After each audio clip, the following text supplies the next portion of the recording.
बचपन में science book में मैं पढ़ी थी विटामिन ए का सोर्स है कॉड लिवर ऑयल।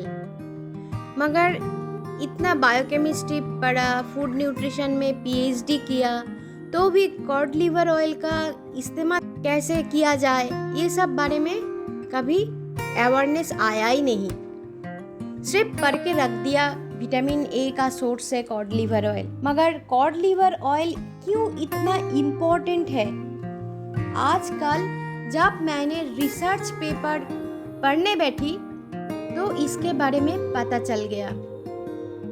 अभी खेद होती है, जब मैं हॉस्टल में रह के पढ़ाई करती थी उस टाइम मेरा तबीयत का हालत बहुत ही नाजुक था, बार बार बीमार पड़ जाती थी। एक्चुअली वो मेल न्यूट्रिशन की वजह से हॉस्टल में ठीक ठाक खाना मिलता ही नहीं है। तो गवर्नमेंट हॉस्टल में रह के मैंने पढ़ाई किया है। मेरा पेरेंट्स ने बार बार डॉक्टर लोगों के पास लेके जाया करते थे। उस टाइम डॉक्टर लोगों ने मुझे काफ़ी सारा एंटीबायोटिक्स, एंटासिड खिला के 10 साल पहले मेरा गॉल ब्लैडर खो गया, मतलब गॉल ब्लैडर ले लिया गया है, क्योंकि वो बड़ा सा स्टोन बन गया था। मेरा डाइजेशन का इशू हमेशा रहता है और मेरा डाइजेस्टिव सिस्टम बहुत वीक बन गया था, तो मुझे गॉल ब्लैडर खोना पड़ा। ऐसे हमेशा गॉल ब्लैडर खोना पड़ता है सबको। कभी भी कोई डॉक्टर ने मेरा पेरेंट्स को बताया ही नहीं, आपका जो बेटी है इसको न्यूट्रिएंट्स का कमी हो रहा है, इसको सप्लीमेंट्स चाहिए। तब थोड़ा विटामिन डी, विटामिन ए, कुछ इलेक्ट्रोलाइट्स ये सब खिलाने से मैं कितना तंदुरुस्त, कितना स्टाउट रह सकती थी। मगर हमारा देश का यही सिस्टम है, आप मेडिसिन्स लो, टॉक्सिन्स लो, मगर सप्लीमेंट्स के बारे में कुछ बताया नहीं जाता है। पर ये मेडिसिन्स और सप्लीमेंट्स के बीच में बहुत ही फर्क है।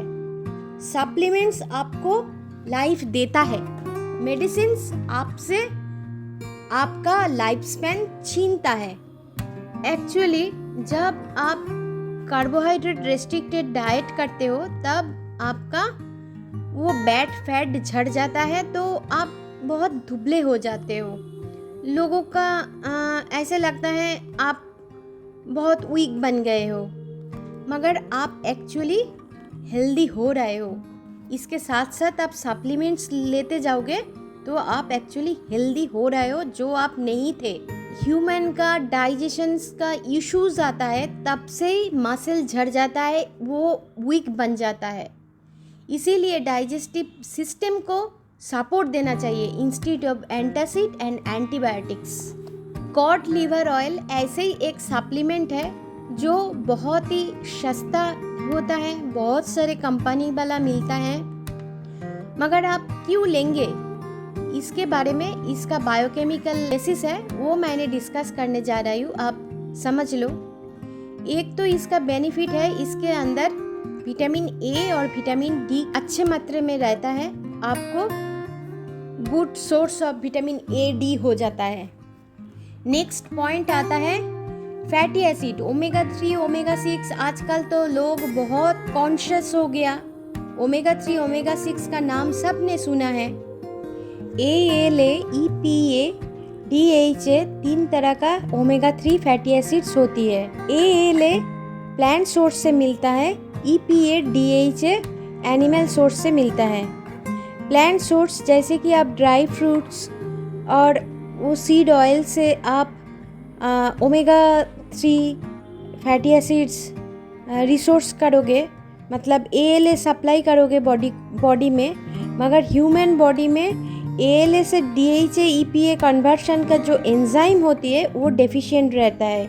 इसलिए प्लांट सोर्स का जो ओमेगा 3 फैटी एसिड्स है उससे आपने ज़्यादातर फ़ायदा नहीं कर पाते हो। इसलिए easiest way to supply omega 3 आप कॉड लिवर ऑयल ले लो। मछली जो होता है कोल्ड वाटर में मूव करता है, इसलिए उसका बॉडी में DHA बहुत सिंथेसिस होती है। हम लोग मछली खाएंगे तो वो DHA हमारा शरीर में जाता है। मगर वेजिटेरियन लोग तो मछली नहीं खा पाता है, और जो नॉन वेजिटेरियन है गाइडेंस भी नहीं है और कुकिंग मेथड भी ठीक नहीं है, इसलिए वो लोग बेनिफिट नहीं कर पाता है मछली खाकर भी। जब सप्लीमेंटेशन ढूंढते हैं कॉड लिवर ऑयल तो साथ साथ दिखाई देता है फिश ऑयल, सैमन ऑयल, मगर कॉड लिवर ऑयल और फिश ऑयल में थोड़ा बहुत डिफरेंस है। कॉड लिवर ऑयल है कॉड लिवर, फिश का लीवर, तो लीवर में AD स्टोर रहता है, इसलिए आप इसमें से कॉड लिवर ऑयल से आपको A और D का सोर्स मिल जाता है। मगर आप फिश ऑयल लोगे तो इसमें आपको विटामिन A और D का नेचुरल सोर्स नहीं मिलेगा। तो ये फ़र्क है। आप कॉड लिवर ऑयल लेने से आपका DHA, EPA, vitamin A, vitamin D मिल जाता है, मगर सिर्फ फिश ऑयल लेने से आपको विटामिन A, विटामिन D नहीं मिलता है। तो आप एक काम कीजिए, अच्छे वाले कंपनी, रिनाउंड कंपनी देख के कॉड लिवर ऑयल का सप्लीमेंट खरीद लीजिए। ज़्यादा महंगा भी नहीं होता है और डेली बेसिस आपने ये लेना चालू कर दीजिए, तो आपका हेल्थ का प्रोटेक्शन होता है।